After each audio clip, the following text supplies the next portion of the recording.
Okay, next is विंध्यर्थक कृदंत potential participle. Read the sentence. समझने के लिए, मदर इज रेस्पेक्टेड, माता सदा वंदनीय, truth should always be practised, सत्यम सदा आचरणीयम, we should remember by heart, मनसा सतत स्मरणीय। Here we have used the word वंदनीय, आचरणीयम, स्मरणीयम। We use this word in the real life. हम हमारी रियल लाइफ में इन सभी शब्दों को यूज़ करते हैं हमारे कम्युनिकेशन में, इसलिए ये क्या कहलाते हैं? विंध्यर्थक कृदंत कहलाते हैं। क्यों कहलाते हैं? While using it there would be the changes of gender according to noun for each it use. इनमें जो है वह जेंडर के अकॉर्डिंग चेंज होता रहता है। जैसे यहाँ पर mother is respected, mother is a feminine gender, तो हमने लिखा वंदनीया। ठीक है, हमने आपको ग्रामर में मैंने बताया था अकारांत, इकारांत, उकारांत शब्द होते हैं, तो ये आकारांत है, आ से अंत हो रहा है, इसलिए ये क्या होगा? फेमिनाइन होगा। तो माता को वंदन करना है तो वंदनीय। अगर इसके जगह पिता को वंदन करना होता तो पिता सदा हम क्या लिखते हैं? वंदनीय।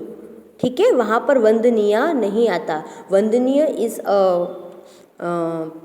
मस्कुलिन जेंडर वर्ड एंड वंदनीय is the feminine gender word. ठीक है, तो यहाँ पर ये जितने भी वर्ड्स हैं जिनमें रेस्पेक्ट देने की बात होती है या जो है वो किसी अच्छी चीज़ के आचरण की बात होती है, तो वहाँ पर जो शब्द हैं वो जेंडर के अकॉर्डिंग यूज़ किए जाते हैं। हम करते ही हैं हमारे रूटीन के कम्युनिकेशन में, लेकिन इनका सारा यूज़ जो है वो जेंडर के अकॉर्डिंग होता है। ओके, जैसे वंदनीय पुरुष तो फेमिनाइन जेंडर के लिए वंदनीय आया, सन्नारी तो नारी इज़ द फेमिनाइन जेंडर तो वंदनीय आया, और Theertham is the neuter gender, म है पीछे, हमने चित्रपदानी में पढ़ा था, तो यहाँ पर वंदनीयम आया। ओके, तो वंदनीय शब्द तीनों ही जेंडर में अलग अलग तरीके से यूज़ हुआ।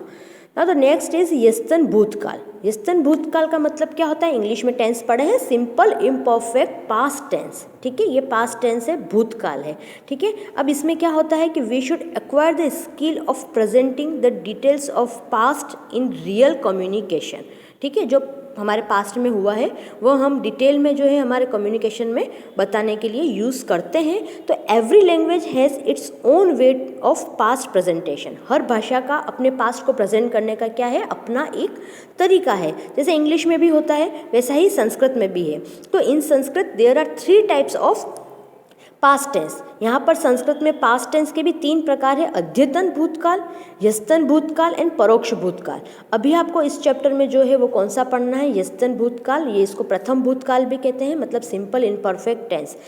दे is frequently used in real communication. अब हम जो रियल कम्युनिकेशन जो हमारी रूटीन की लाइफ में करते हैं, हम हमारी कोई भी पुरानी बात बताते हैं कि कल मैं वहाँ गया था, तो ये सेंटेंस या ये बात कहने के लिए आप सबसे ज़्यादा जो यूज़ करोगे वो यस्तन भूतकाल जो है यह यूज़ होता है। ठीक है, और इसके लिए हमने जो हमारा एकलव्य वाला चैप्टर पढ़ा था वो बेस्ट एग्जाम्पल है इस भूतकाल का, कि पूरी की पूरी स्टोरी जो थी वो पास्ट टेंस की थी। पास्ट टेंस की स्टोरी को हम प्रेजेंट में आज सुना रहे थे कि एक एकलव्य था, वो बहुत महान धनुर्धर था।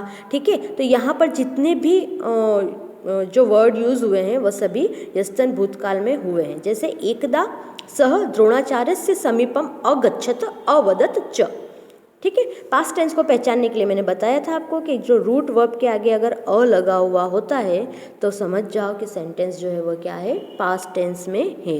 शने स कुशल धनुर्धर अभवत। यहाँ पर भवत जो शब्द है ये प्रेजेंट टेंस का है, लेकिन उसके आगे अ ऐड करने से वह क्या बन गया है? पास्ट टेंस बन गया है। ओके, तो यहाँ पर हमने क्या देखा कि it is use to mention the action completed in the nearest path. यहाँ पर इसका मतलब क्या हुआ कि जो एक्शन जो है वो बहुत ही मतलब अभी अभी कंप्लीट हुआ है। ठीक है, पास्ट है लेकिन कंप्लीट हुए उसको ज़्यादा देर नहीं हुई है। ठीक है, और a prefix is used in यस्तन भूतकाल।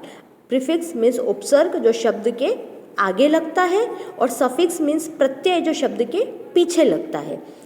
दस द यस्तन भूतकाल इज फॉर्म्ड अ। अभी मैंने आपको बताया शब्द के आगे अगर धातु के आगे अ लग जाता है तो वह आपका पास्ट टेंस हो जाता है। तो अ, उसके बाद हम क्या लिखेंगे? धातु। उसके बाद हमारा आएगा विकिरण प्रत्यय, परस्मय पद और आत्मनेय पद। ठीक है, जो भी पद होगा वो आएगा। तो एग्जाम्पल कैसा बनेगा? अ प्लस गच्छ हमारा धातु है, फिर अ, यहाँ पर ये छ के नीचे जो हलंत है तो ये छ आधा है, तो इसमें हमने अ मिला के छ को पूरा किया और फिर हमने ऐड किया त, तो शब्द बना अगच्छत।